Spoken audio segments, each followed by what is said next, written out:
Дене шынықтыру сабағындағы қауіпсіздік ережелер.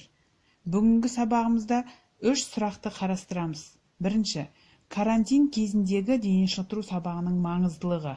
Екінші, дене шынықтыру жаттығуларының адам ағзасына әсері. Үшінші, дене шынықтыру сабағындағы қауіпсіздік ережелер. Бірінші сұрақ. Карантин кезіндегі дене шынықтыру сабағының маңыздылығы. Қашықтықта оқыту кезінде дене шынықтыру сабағының адам денсаулығы үшін пайдасы өте зор. Оған дәлел, дене шынықтыру жаттығулары адам ағзасына өте пайдалы және иммунитетті күшейтуде атқаратын қызметі жоғары. Қазіргі карантин уақытында адам ағзасына кері әсерін тигізетін факторлар пайда болуда. Біріншіден, адамдардың күн тәртібінің бұзылуы. Яғни, адамды еріншектік басады, мезгілсіз ұйқыға жату, мезгілсіз ұйқыдан тұру. Екіншіден, қозғалыстың аздығы. Қазіргі уақытта балалар да, үлкен кісілер де күні бойы теледидар, компьютер, ұялы телефонда қозғалыссыз отыр.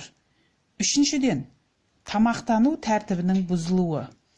Сол себептен карантин уақытында балаларды қадағалау ата-анаға жүктеліп отыр.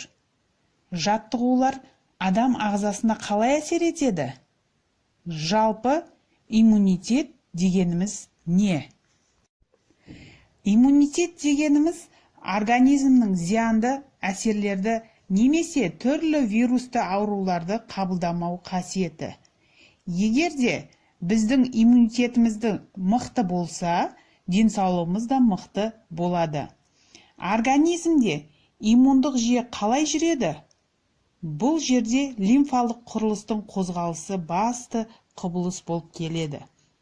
Лимфалық құрылым бүкіл уланған заттарды адам организмнен шығарады. Лимфа тек қана бұлшықет жұмыс істегенде ғана қозғалады. Лимфа қозғалысын бастаса, организмде де тазалау жүреді. Сол себептен жаттығулар жасау арқылы дене қозғалысы қалыпты жұмыс жасап тұрады. Мына жаттығулардың адам ағзасына тигізетін әсері көп.